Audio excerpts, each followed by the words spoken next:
जनता समझ चुकी है। ये बच्चों की शिक्षा पे बात नहीं कर रहे, बच्चों के रोजगार पे बात नहीं कर रहे, नीट परीक्षा पे लीक पे बात नहीं कर रहे। जौहर यूनिवर्सिटी क्योंकि आजम खान साहब के नाम से जुड़ी हुई है, इसलिए ये एक संदेश देना चाहते हैं कि देखिए हमने उस यूनिवर्सिटी को ध्वस्त करने का आदेश कर दिया। आप एक बनी हुई इतनी अच्छी सुंदर बिल्डिंग जो शिक्षा का केंद्र है, आप उसे कैसे ध्वस्तीकरण कर दोगे? शिक्षा सस्ती करनी, नई यूनिवर्सिटी बनानी, इन कामों पे नहीं लगी हुई। समाजवादी पार्टी के जो लीडर हैं आदरणीय अखिलेश यादव जी, वो बच्चों को शिक्षा देना चाहते हैं, रोजगार देना चाहते हैं, बच्चों को लैपटॉप देना चाहते हैं। लेकिन सरकार तो कह रही है जहाँ भी मतलब सुरक्षा कर्मियों का जैसे कुछ भी अधिकारी को जहाँ पर दफ्तर होगा वहाँ पर कोई धार्मिक स्थल होगा उसको हटा दिया जाएगा। ऐसी कलकत्ता के अंदर मौजूदा सरकार कह रही है ना, हाँ, एयरपोर्ट मौजूदा सरकार को काम ही है, वो भी हटा दी। मौजूदा सरकार का काम ही है। आज से पहली सरकारों में तो कभी ये बात नहीं आई। इन्हें पता है लोगों की ये नब्ज पकड़ने का काम करते हैं, लेकिन जनता समझ चुकी है।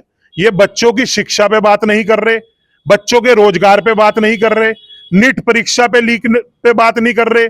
लाखों करोड़ों लोगों की श्रद्धा को इन्होंने आहत कर दिया, चढ़ावा चोरी कर दिया, और उसके बाद ये लोग ऐसी बातें करते हैं नफरत फैलाने की।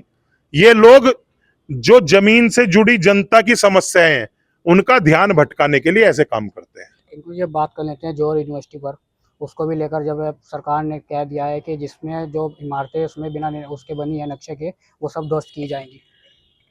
सरकार का एजेंडा सिर्फ इस वक्त किसी ना किसी तरीके से लोगों में यह मैसेज देना है कि देखिए हमने ये नफरत फैलाने का काम करना चाहते हैं। जौहर यूनिवर्सिटी क्योंकि आजम खान साहब के नाम से जुड़ी हुई है, इसलिए ये एक संदेश देना चाहते हैं कि देखिए हमने उस यूनिवर्सिटी को ध्वस्त करने का आदेश कर दिया। जब जौहर यूनिवर्सिटी बनी तब वहां पर प्राधिकरण का एरिया नहीं था, रामपुर प्राधिकरण का। धीरे धीरे वो विस्तार होता चला गया और वो एरिया भी इन्होंने प्राधिकरण में शामिल कर लिया। जब उस वक्त वहां पर ग्राम पंचायत की जगह थी, नक्शा पास कराने की जरूरत नहीं थी, और इतना भव्य निर्माण हो चुका है जिसमें हिंदू, मुस्लिम, सिख, ईसाई सभी के बच्चे शिक्षा ग्रहण करना जाते हैं। आप ऐसे कैसे ध्वस्तीकरण कर दोगे? आप स्कूल बनाने का काम तो कर नहीं रहे हो, आए दिन स्कूलों को बंद करने का काम कर रहे हो। आप एक बनी हुई इतनी अच्छी सुंदर बिल्डिंग जो शिक्षा का केंद्र है, आप उसे कैसे ध्वस्तीकरण कर दोगे? यह सरकार की नफरतकारी सारी देन है, जो कि आज देश और प्रदेश में शिक्षा अन्य मुद्दों पर बात ना होकर सिर्फ यूनिवर्सिटी गिराना, सहारनपुर में मस्जिद गिराना, कहीं कोई मजार है उसे गिराना, सरकार इन कामों पे लगी हुई है। युवाओं को रोजगार देने, शिक्षा सस्ती करनी, नई यूनिवर्सिटी बनानी, इन कामों पे नहीं लगी हुई। योगी जी तो कह रहे हैं अवैध हो, जिसके कागज ना हो उसको तो बिल्कुल सरकार जो है वो अपने कब्जे में ले लेगी, चाहे उसमें कुछ भी हो जाए। सबसे पहले भाजपा के इतने कार्यालय बने हुए, उनके कागज चेक करा दो, जो 5 स्टार होटल की तरह बने हुए हैं। अभी हाल फिलहाल में ही पता नहीं कितने सौ कार्यालय बनाए हैं आपने। कहां से बन गए ये? एकदम कहां से बन गए ये?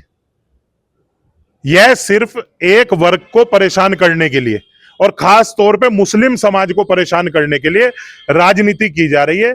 लेकिन कोई भी जो सच्चा व्यक्ति है वो इन सब चीजों को नहीं पसंद करता।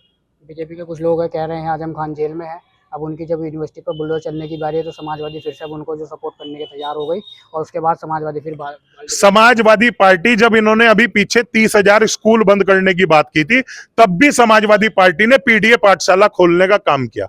समाजवादी पार्टी के जो लीडर हैं आदरणीय अखिलेश यादव जी, वो बच्चों को शिक्षा देना चाहते हैं, रोजगार देना चाहते हैं, बच्चों को लैपटॉप देना चाहते हैं, बच्चों में नफरत बांटना नहीं चाहते। ये है समाजवादी की सोच। तो अखिलेश जी भी कह रहे हैं समाजवादी ही सनातन है। बिल्कुल है। क्या अखिलेश जी सनातनी नहीं है? मैं सिख समाज का व्यक्ति हूं, मैं सनातन धर्म का सम्मान करता हूं, मैं मंदिर भी जाता हूं, मैं गुरुद्वारा साहब भी जाता हूं, मैं त्योहारों पर गिरजाघर भी जाता हूं, मैं ईद पर ईदगाह भी जाता हूं। हमारे देश का ये कल्चर है कि आपस में एक होकर रहो। लेकिन जब से ये नफरती सरकार आई है, इसने भाईचारे को खत्म करने का काम कर दिया।